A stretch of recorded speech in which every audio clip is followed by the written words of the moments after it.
Hey guys, welcome back to my channel. I'm Electronite. Hope you're making the most of the quarantine, making stuff or painting or gaming. I've been lucky enough to work from home, which is great, but because I'm still working 8 hours a day, I still have to manage my time around YouTube and drawing.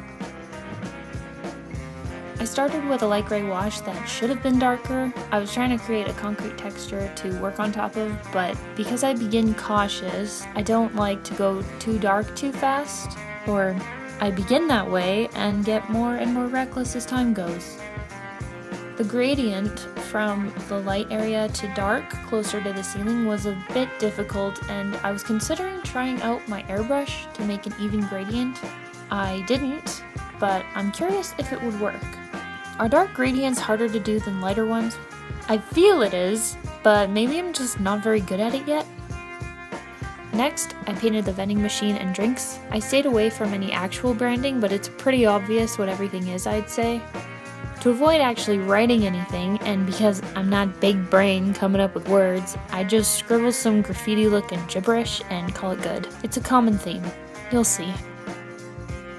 Lots of the inspiration for this came from Cyberpunk 2077, Star Wars, and Final Fantasy VII, which I haven't been able to play because my PS4 is busted. Great timing, I am so sad, but I guess it's not really like I have time to play it, but still. Anyway, so this world is dingy and crappy, but at least you can replace your limbs, right? So the ad is for a scrappy, sketchy upgrade doctor. I love how cheesy it is. I taped my line art underneath the painting so that for the precise lettering, I could make it real crisp looking. Cheap tricks maybe, but nothing wrong with using the technology I have, right?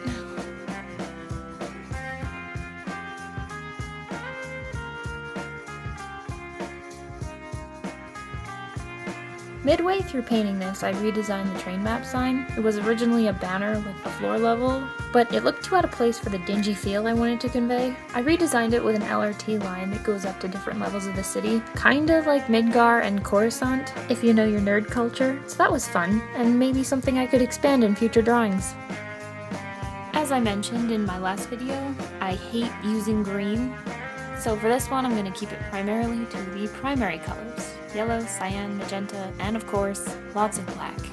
I've noticed most watercolor artists stick to lighter colors, or just not mostly dark pictures. So I do go through a lot of Payne's gray, indigo, sepia, and my new favorite color, shadow green.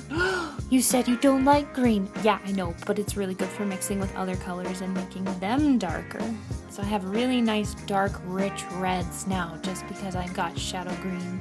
I highly recommend it, though it was kind of expensive. And finally, the robot girl. I'm painting a cyborg sneaking around a subway in this one. Something for the people who dislike drawing anatomy, turn it mechanical. To be honest, I don't spend a lot of time around mechanical things, so I'm not the most creative with it, but I'm trying, and I still think it's cool looking. I also think I should make a partner for her, some big tanky dude. I don't draw a lot of those, so I think it'd be good practice, but dunno, maybe for future drawing. I kept the clothes pretty toned down, because she's a ninja, right? Except for the bright orange kimono thing. I don't have much to say about the story behind this. She's out to get baddies, I guess? Or maybe she's the bad guy.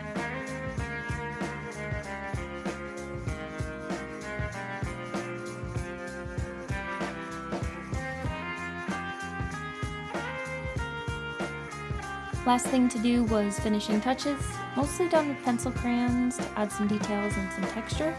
I did end up darkening the wall near the ceiling so that it looked more in shadow, and a few other little tweaks here and there. But that's it. Hope you liked it. Leave a comment or critique. I love reading comments. Hey, and if you liked it, click the button. Also, if you want to see more of my art, I'm on Instagram, and consider subscribing. Okay, see you later.